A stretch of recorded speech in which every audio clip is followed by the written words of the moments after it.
Hello, welcome to our new YouTube channel Ajay @Rama study centre. इसमें आज हम क्लास 11th के हिस्ट्री के क्वेश्चन को हम लोग सॉल्व करेंगे। इसके ऑब्जेक्टिव्स को 100 ऑब्जेक्टिव्स हैं। सारे ऑब्जेक्टिव्स को मैं बारी बारी से सॉल्व करूँगा और ये आप लोगों के लिए बहुत हेल्पफुल रहेगा। तो इसको हम लोग शुरू करते हैं। देखिए, ये एग्ज़ाम जो है आपका 2025 का हुआ है, ये उसका क्वेश्चन पेपर है। पहला इसमें जो है क्वेश्चन है, on the origin of species के लेखक कौन थे? तो फ्रेंड्स, इसका सही उत्तर है डार्विन। दूसरा है, किसी बहुत पुराने पौधे, पशु या मानव के अवशेष या छाप जो पत्थर में बदल गए हैं कहलाते हैं जीवाश्म। तीसरा, प्राइमेट स्तनधारियों के एक बड़े समूह का एक उपसमूह है जिसमें शामिल है इसमें से सभी। इसमें सारा ऑप्शन होगा वानर, मानव, लंगूर, ये सभी प्राइमेट स्तनधारियों में आते हैं, इसलिए इनमें से सभी ये इसका आंसर होगा। ऑस्ट्रेलियोपिथिकस में ऑस्ट्रल शब्द किस भाषा से लिया गया है? इसका उत्तर है लातिनी। आप इसको देख सकते हैं अपनी किताब में भी। लैस्कोस, सोवे और अल्टीमीरा क्यों प्रसिद्ध है? दोस्तों, ये गुफा चित्र है जो कि इटली में है, यूरोपियन कंट्रीज़ में है। तो ये गुफा चित्र है, ठीक है। ये इसके लिए ये जो जगह है ये सारे फेमस हैं। इसके बाद नेक्स्ट है, समकालीन विजातीय समूह का विश्लेषणात्मक अध्ययन क्या कहलाता है? तो फ्रेंड्स, इसका सही जवाब है मानव विज्ञान, एंथ्रोपोलॉजी। निम्नलिखित में से कौन सी क्रिया के साक्ष्य व प्रमाण पुरातात्विक और सर्वाधिक मिलते हैं? पुरातात्विक अभिलेख सर्वाधिक मिलते हैं। कौन सी क्रिया के साक्ष्य व प्रमाण पुरातात्विक अभिलेखों में सर्वाधिक मिलते हैं? तो ज़्यादातर करके पुरातात्विक अभिलेखों में औजार बनाने का ज़्यादा प्रमाण मिला है। रेडियो कार्बन डेटिंग तकनीक का इस्तेमाल कहाँ होता है? दोस्तों, इसे जीवाश्म के आयु निर्धारण में इसका इस्तेमाल किया जाता है, तो इसका उत्तर ए होगा। आधुनिक मानव किसे कहा जाता है? आधुनिक मानव को हम लोग साइंटिफिक भाषा में होमो सैपियंस कहते हैं, तो इसका आंसर बी होगा। मेसोपोटामिया की प्रथम ज्ञात भाषा कौन थी? सुमेरी इसकी प्रथम ज्ञात भाषा थी। हम्मुराबी क्यों प्रसिद्ध था? दोस्तों, हम्मुराबी इन सभी चीज़ों के लिए प्रसिद्ध था। वहाँ का कानून संहिता, कोड ऑफ लॉ, जो सर्वप्रथम बनाया गया था। विश्व की बहुत पुरानी ये कानून संहिता है।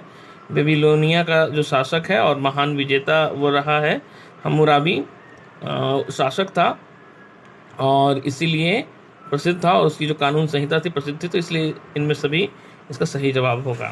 हम लोग बढ़ते हैं, ये क्वेश्चन नंबर था 11। हम लोग बढ़ते हैं क्वेश्चन नंबर 12 की तरफ। सुमेरिया मेसोपोटामिया के किस भाग में स्थित था? दोस्तों, इसका सही जवाब है दक्षिणी। असीरिया साम्राज्य के पतन का क्या कारण था? असीरिया जो साम्राज्य है वो अपने आंतरिक विद्रोह की वजह से खत्म हुआ। झूलते भाग की सभ्यता किस सभ्यता की देन थी? तो फ्रेंड्स, झूलते बाग की सभ्यता बेबीलोनिया सभ्यता की देन थी। रेशम का सर्वाधिक प्रचलन कहाँ हुआ? तो रेशम का सर्वाधिक प्रचलन चीन में, चीन से शुरुआत हुआ था इसका। प्रतियोगिता परीक्षा का प्रचलन सर्वप्रथम कहाँ शुरू हुआ? प्रतियोगिता परीक्षा का प्रचलन सर्वप्रथम चीन में शुरू हुआ। किस राजवंश के काल में कन्फ्यूशियस मत को राजधर्म घोषित किया गया था? उस शासक का नाम था हान, तो इसका उत्तर होगा बी। 18वां प्रश्न है, अरस्तु कौन थे? तो सभी जानते हैं अरस्तु क्या है, एक बहुत प्रसिद्ध दार्शनिक थे, फिलोसफर थे, तो इसका उत्तर होगा ए।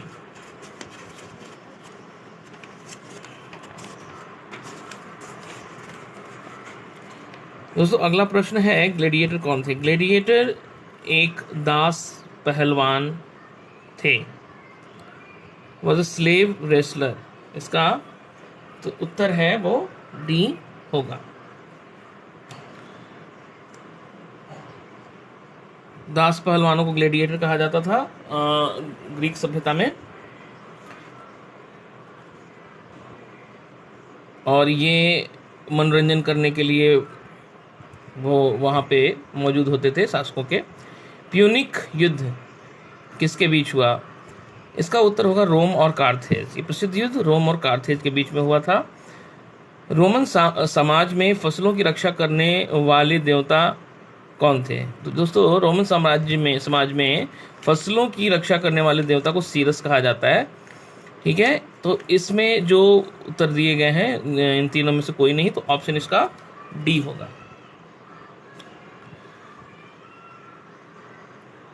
गिलगमेश महाकाव्य कितनी पट्टिकाओं पर लिखा गया था? ये 12 टैब्स में लिखा गया, टैबलेट्स में लिखा गया था।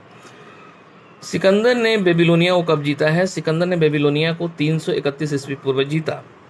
24वें प्रश्न है 312 ईस्वी में किस रोमन सम्राट ने ईसाई धर्म स्वीकार कर लिया? और उस शासक का नाम था कॉन्टेस्टाइन। तो डी इसका उत्तर होगा। मंगोल साम्राज्य का संस्थापक कौन था? मंगोल साम्राज्य का संस्थापक चंगेज खान था। मंगोल चीन से क्या आयात करते थे? मंगोल चीन से सूती कपड़ा आयात करते थे। कुरिलताई क्या था? कुरिलताई मंगोल सरदारों की एक सभा थी दोस्तों, तो इसलिए इसका उत्तर होगा बी। सुनहरा गिरोह का गठन किसने किया? सुनहरा गिरोह का गठन बाटू खान नाम के एक शख्स ने किया था।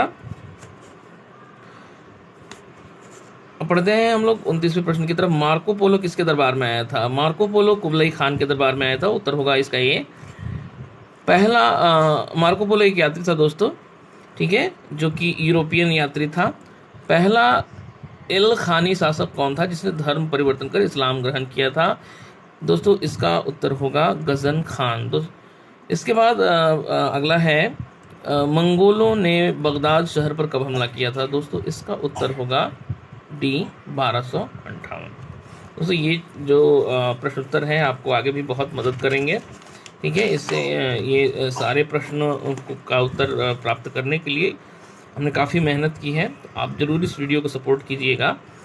सामंतवाद का विकास इंग्लैंड में कब हुआ था? सामंतवाद का विकास इंग्लैंड में देखिए 8वीं 9वीं 10वीं और 11वीं सदी दिया हुआ है। ऑप्शन होगा इसका सही 11वीं सदी। द कैंटरबरी टेल्स के लेखक कौन थे?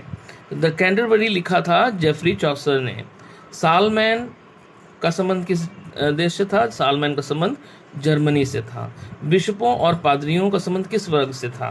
मतलब समाज में ये भी जैसे हमारे यहाँ उच्च वर्ग में जो है पुजारी ब्राह्मण आते हैं, वैसे ही वहाँ पर भी जो बिशप और पादरी हैं जो कि चर्च से संबंधित हैं, वह समाज में प्रथम वर्ग से संबंधित हैं।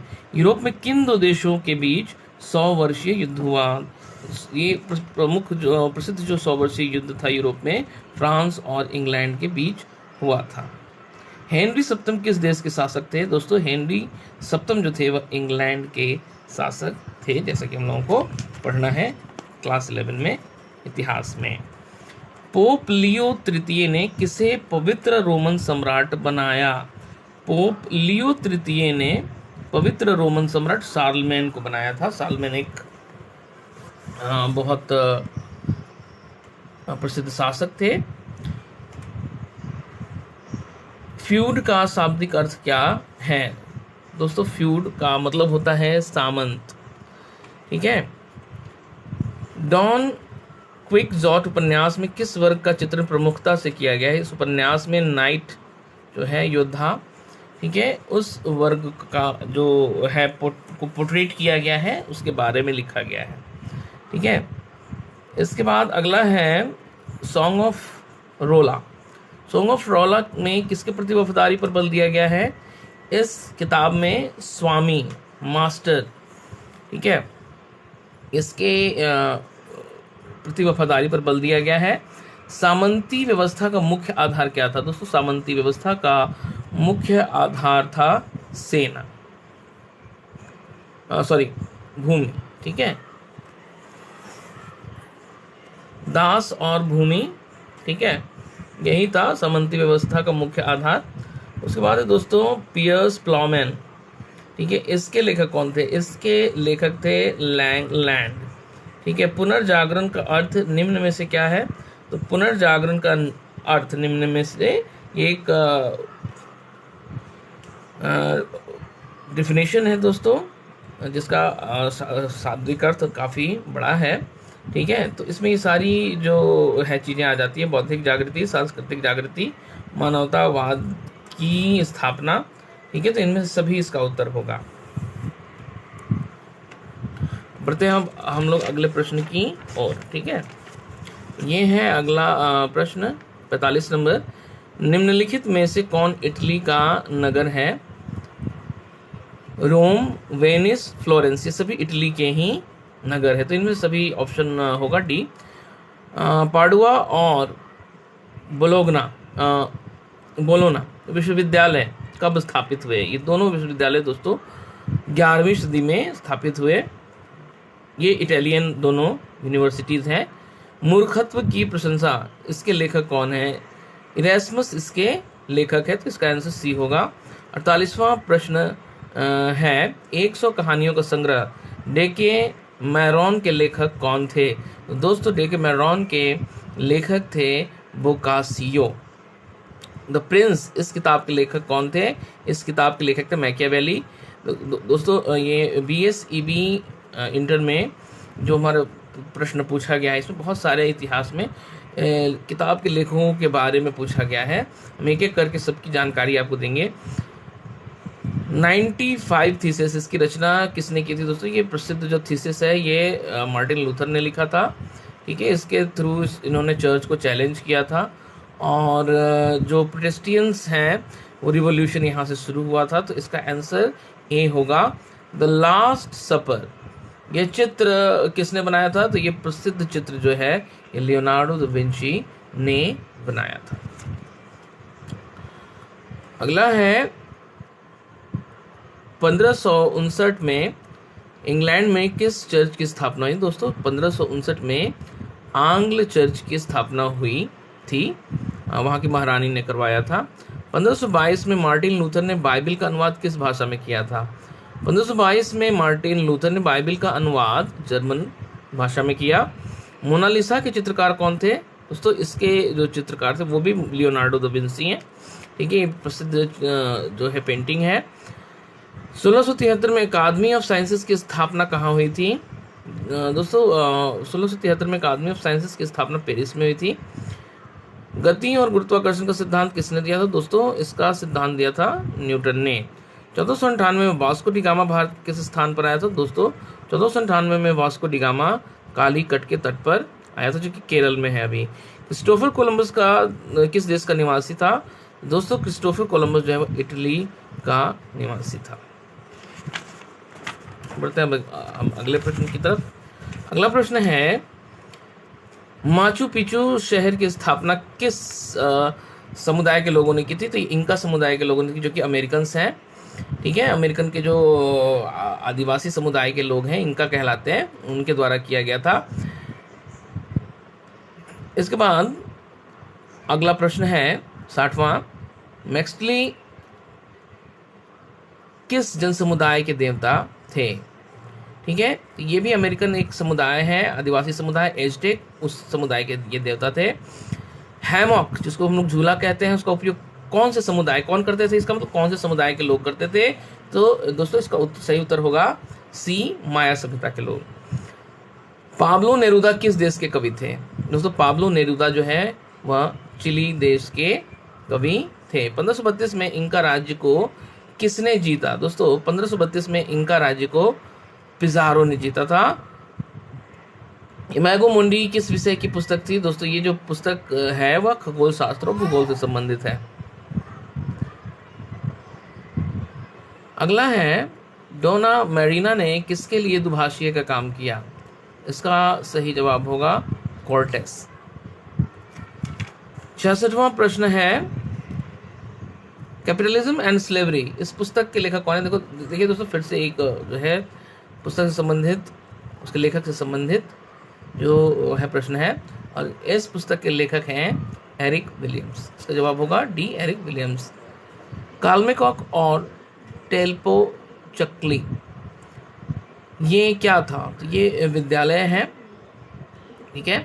और धमन भट्टी का आविष्कार किसने किया? अब्राहम डर्बी ने इसका आविष्कार किया था। उड़न तुरी करके या फ्लाइंग शटल लूम का आविष्कार किसने किया था? जॉन के, ठीक है, जॉन के ने इसका आविष्कार किया था।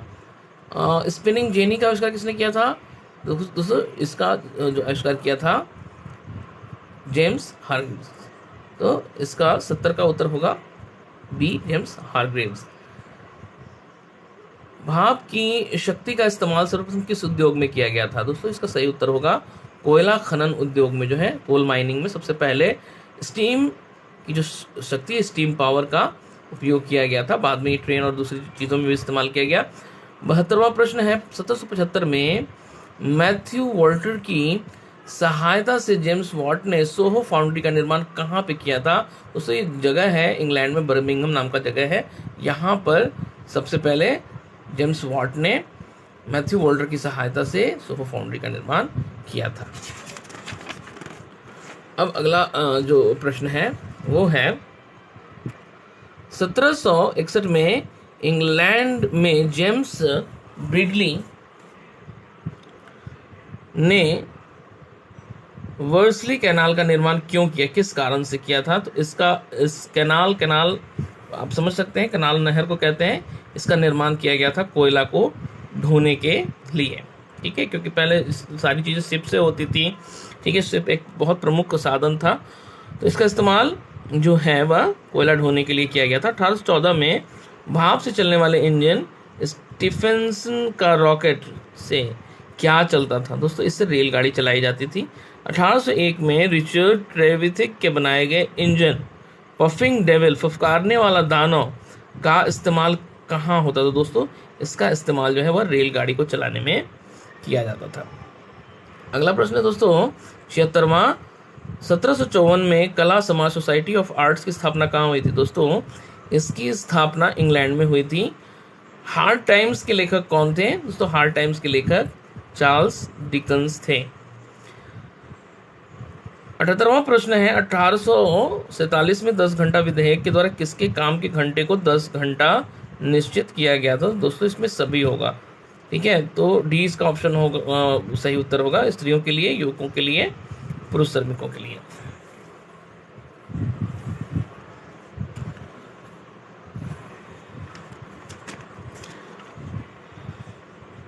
अगला है औद्योगिक क्रांति सर्वप्रथम किस देश में शुरू हुई थी? इस सिंपल से सवाल का जवाब है इंग्लैंड। इंग्लैंड में हुआ था, इसका उत्तर डी होगा।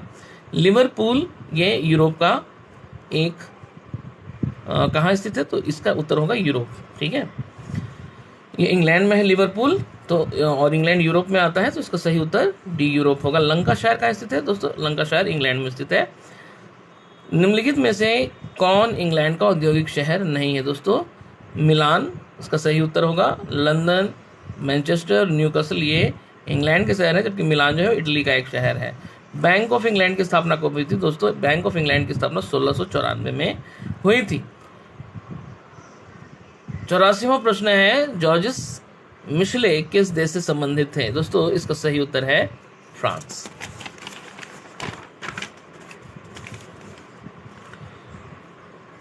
86वां प्रश्न है यूरोपियों के द्वारा उपनिवेशों की स्थापना का क्या कारण था? तो दोस्तों यूरोपियों के द्वारा जब हम लोग किताब पढ़ेंगे तो हमें पता चलेगा कि ये सारे इसके जो है सही उत्तर है कच्चे माल की प्राप्ति के लिए भी, ईसाई धर्म के प्रचार के लिए भी, और निर्मित जो कि वो लोग बनाते थे फैक्ट्रियों में, तो उसके खपत के लिए उनको नए नए देशों की आवश्यकता पड़ती थी। तो इनमें से सभी इसका सही उत्तर होगा 85 का। इस तरह से जो सही उत्तर है वो डी है। ऑस्ट्रेलिया की खोज किसने की थी? दोस्तों ऑस्ट्रेलिया की खोज की थी जेम्स कुक ने। गोल्ड रश और अमेरिका ये किस राज्य से संबंधित है? तो गोल्ड रश अमेरिका के कैलिफोर्निया से संबंधित है। अमेरिका के किस राष्ट्रपति ने मूल निवासियों को अभागा नस्ल कहा था? तो ये इन राष्ट्रपति का नाम है थॉमस जेफरसन, जो अमेरिका के राष्ट्रपति रहे, उन्होंने वहाँ के मूल निवासियों को अभागी नस्ल कहा था। 89वां प्रश्न है, ऑस्ट्रेलिया को किस देश ने अपना उपनिवेश बनाया? तो ऑस्ट्रेलिया को इंग्लैंड ने ही अपना उपनिवेश बनाया था। ऑस्ट्रेलिया की राजधानी का नाम क्या रखा गया? तो दोस्तों ऑस्ट्रेलिया की पुरानी जो राजधानी थी उसका नाम था मेलबोर्न, अभी फिलहाल में कैनबरा है। क्यूबेक एक्ट कब पारित हुआ? दोस्तों क्यूबेक एक्ट जो है वो 1774 में पारित हुआ था। न्यू फाउंडलैंड की खोज किसने की? दोस्तों न्यू फाउंडलैंड की खोज जॉन कैबोट ने की थी। चीनी क्रांति कब हुई थी? दोस्तों 93वें प्रश्न का सही उत्तर है 1911। कुओमिंतांग दल के संस्थापक कौन थे? सन्यात सेन जो प्रमुख जो लीडर है चीन के रह चुके हैं, उन्होंने इस पार्टी की स्थापना की थी। मेइजी पुनर्स्थापना, मेइजी रिस्टोरेशन कब हुआ था? दोस्तों इसका सही उत्तर है 1868। चीन और जापान में युद्ध कब हुआ था? दोस्तों चीन और जापान में 1895 में युद्ध हुआ था। प्रथम विश्व युद्ध कब हुआ था? दोस्तों इसका सही उत्तर है 1914, 1900 से 1918 तक। तो ये सभी प्रश्न काफ़ी काम के, आप रिवाइज के लिए भी आप इसको देख सकते हैं, और ये जो है आपके फ्यूचर के लिए भी अच्छे अच्छे प्रश्न हैं। ये सभी आपको यूपीएससी बीपीएससी की तैयारी के लिए ये सब बहुत काम आएंगे, क्योंकि जो बिहार बोर्ड है बहुत अच्छे लेवल के क्वेश्चन जो है वो तैयार करता है, आप देख सकते हैं यहाँ पे, ठीक है। और आप ये भी मिला सकते हैं कि किस प्रकार से हम कितने अंक जो है अपने इस फाइनल एग्ज़ाम में अर्जित करते हैं। जो बच्चे जो पढ़ाई के प्रति ज़्यादा कंसर्न है उनके लिए ये जो वीडियो है काफ़ी हेल्पफुल है दोस्तों। 98वां प्रश्न है, हिरोशिमा और नागासाकी पर अणु बम कब गिराया गया था? दोस्तों नागासाकी और हिरोशिमा पर जो अणु बम गिराया गया था 1945 में गिराया गया था। चीनी कम्युनिस्ट पार्टी की स्थापना कब हुई थी? दोस्तों चीनी कम्युनिस्ट पार्टी की स्थापना 1921 में हुई थी। आखिरी प्रश्न है, जापान में डाइट किसे कहा जाता था? दोस्तों जापान में डाइट जो है वहाँ की संसद को कहा जाता था। नेशनल डाइट जो है वहाँ की संसद है, ठीक है दोस्तों। मैं उम्मीद करता हूँ कि आपको ये वीडियो काफ़ी पसंद आया होगा, आपके लिए बहुत हेल्पफुल रहा होगा, और अगर आप सपोर्ट करते हैं हमारे वीडियो को तो हम आगे ऐसे ही और सारे वीडियो हैं और दूसरे प्रश्नों के भी हम सॉल्यूशंस लेकर के आएंगे। Thanks for watching. जय हिंद।